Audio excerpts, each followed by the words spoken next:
सास ने खा ली हंसने वाली दवा। कुसुम अपनी बहू सुरभि और बेटे ऋतिक के साथ रहती थी। कुसुम के पति सुरेश काम के सिलसिले में अक्सर शहर से बाहर ही रहते थे। एक दिन वो अपने घर आए और कुसुम के लिए बहुत सारी दवा लेकर आए। भाग्यवान, कहाँ हो तुम? अरे आ गए आप। इस बार बहुत दिनों में आए और मैंने आपको जो घुटनों के दर्द की दवाई लाने के लिए कहा था वो तो लाए हैं ना आप? हाँ हाँ, तुमने जो भी कहा था वो सारी चीजें ले आया हूँ। बस अब एक गिलास पानी तो पिला दो। सुरभि, एक गिलास पानी तो लाना। सुरभि जल्दी से पानी लेकर आती है। सुरेश सुरभि के सर पर हाथ रखता है और उसका हालचाल पूछता है। बहू, ये तुम्हारी सास के लिए मैं कुछ दवाई लाया था, तुम देख लो ये दवा। तुम्हारी सास तो है बुलक्कड़, किसी और दवाई की जगह कोई और दवाई खा लेगी तो लेने के देने पड़ जाएंगे। सुरेश एक एक करके सुरभि को दवाई बताने लगा। देखो, ये घुटने के दर्द की दवा है, ये घुटनों के दर्द के लिए मालिश का तेल है, रोज रात को मालिश करनी है इससे। ये बीपी की दवा और ये कमर दर्द की। एक दवाई की शीशी हाथ में लेकर कहते हैं, लेकिन ये दवाई किस चीज की है? लगता है मेडिकल वाले ने गलती से दे दिया। सुरेश कुछ दिन अपने घर वालों के साथ रहता है और फिर शहर से बाहर चला जाता है। सुरभि रोज अपनी सास को दवाई दे देती है, लेकिन एक दिन वो घर के काम में बहुत व्यस्त होती है और अपनी सास को दवाई देना भूल जाती है। लगता है सुरभि को आज बहुत ज्यादा काम है। चलो कोई बात नहीं, मैं खुद ही दवा ले लेती हूँ। अरे वाह, ये दवाई तो बहुत स्वादिष्ट है, थोड़ी सी और पी लेती हूँ। इस तरह कुसुम थोड़ी थोड़ी करके हंसने वाली दवाई की पूरी बोतल ही पी लेती है। माँ जी, आज मेरे मायके वाले आ रहे हैं, भैया का फोन आया था। क्या कहा, मायके वाले? अरे तो तू यहाँ क्यों खड़ी है? खाने में कुछ अच्छा सा बना ले। माँ जी, आप इतना हंस क्यों रही हो? आप मेरे मायके वालों का मजाक तो नहीं बना रही हो ना? नहीं नहीं नहीं, मैं कहाँ मजाक बना रही हूँ। मैं तो बस बता रही हूँ।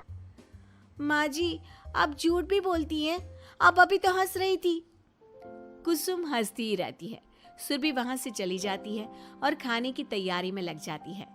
थोड़ी देर बाद सुरभि का भाई और सुरभि की माँ आते हैं। कुसुम उन्हें अंदर बिठाती है और अपनी सास को बुला लाती है। समधन जी, कैसी हैं आप? मैं तो ठीक हूँ। आप बताइए, आप कैसे? आंटी जी, आप इतना हंस क्यों रही हो? मैं कहाँ हंस रही हूँ बेटा। जब कुसुम लगातार हंसे जा रही थी तो उन्हें इंसल्ट फील हुई और वे वहां से जाने लगे। अच्छा बहन जी, हम चलते हैं। आपकी मेहमान नवाजी का बहुत बहुत शुक्रिया। सुरभि की माँ जा ही रही थी, तभी उसका पैर फिसल गया और वो बहुत तेज गिरी। माँ, आप ठीक तो हैं?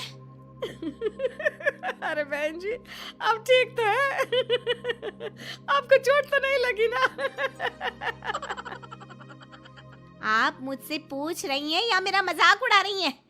बहन जी, पहले तो आप इतनी बदतमीज नहीं थी, लेकिन अब क्या हो गया है आपको? माँ, आप ठीक तो है ना? अंदर चलिए, मेरे कमरे में आराम कर लीजिए। नहीं सुरभि, हम जा रहे हैं। हमें अपना मजाक और उड़वाने का शौक नहीं है। और सुरभि, तुम अपनी सास का इलाज कराओ। इस तरह सुरभि के मायके वाले चले गए तो सुरभि का गुस्सा चौथे आसमान पर था। उसने अपनी सास से कहा, माँ जी, आपने मेरे भाई और मेरी माँ के साथ ऐसा क्यों किया? अगर आपको उनका यहाँ आना अच्छा नहीं लगा तो आप मुझसे बोल देती। इस तरह उनकी इंसल्ट करने की क्या जरूरत थी?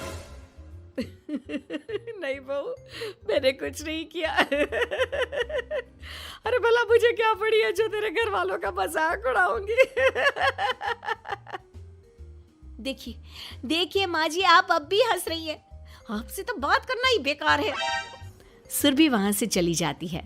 अगली सुबह सुरभि को बहुत तेज बुखार हो जाता है और कुसुम उसे आवाज लगाती हुई उसके कमरे में जाती है।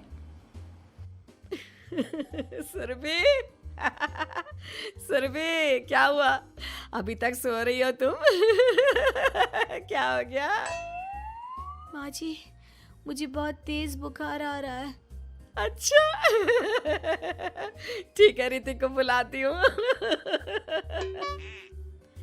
माँ जी, मुझे बुखार आ रहा है और आप हंस रही हैं। अरे नहीं बहू, मैं कहाँ हंस रही हूँ। वो तो मेरी हंसी रोक ही नहीं रही है। माँ जी, जब आपकी तबीयत खराब होती है तो मैं आपका कितना ख्याल रखती हूँ और आप मुझ पर हंस रही हो। चले जाओ आप यहाँ से। बहू सुन तो सही।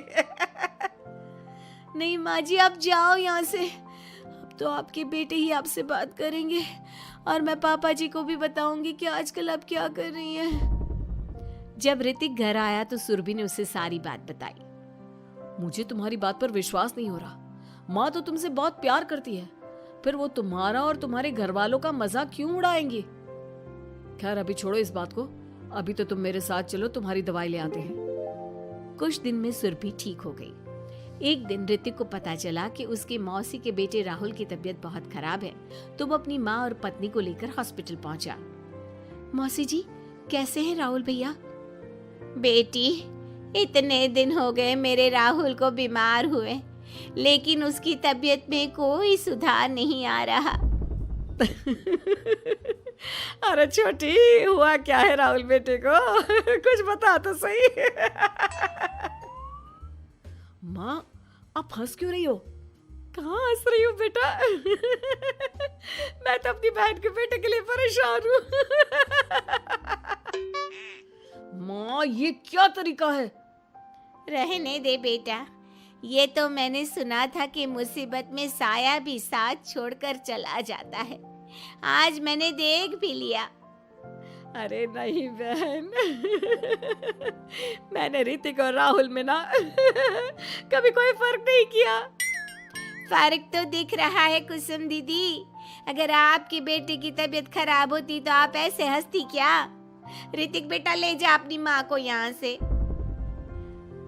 ऋतिक बहुत गुस्से में अपनी माँ से बात करने लगा, लेकिन कुसुम तो सिर्फ हंसे ही जा रही थी।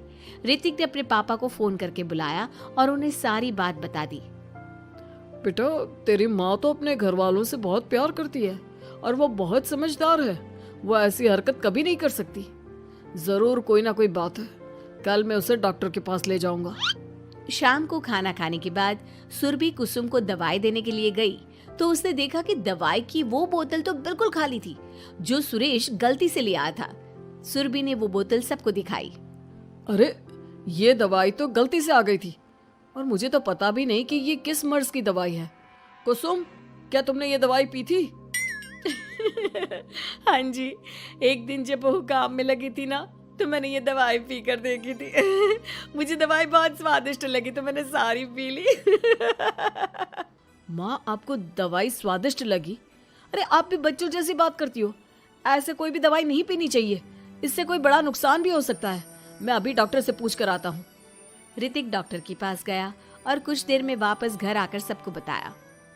माँ ने जो ये दवाई खाई है ना, ये हंसने वाली दवाई है और माँ ने एक साथ बहुत मात्रा में दवाई खाई है, तो इसका असर थोड़े समय तक तो रहेगा। उसके बाद माँ बिल्कुल ठीक हो जाएगी। अच्छा हुआ जो तू डॉक्टर से पूछ कर आया, नहीं तो हंसते हंसते मेरा पेट ही दुख गया है। तुम जब तक पूरी तरह ठीक नहीं हो जाती घर पर ही रहना, और घर पर कोई मेहमान आए तो उससे बात मत करना। आप ठीक कह रहे हो, मैं ऐसा ही करूंगी। अब मैं बिल्कुल हंसूंगी। कुसुम की बात सुनकर सभी हंस पड़े।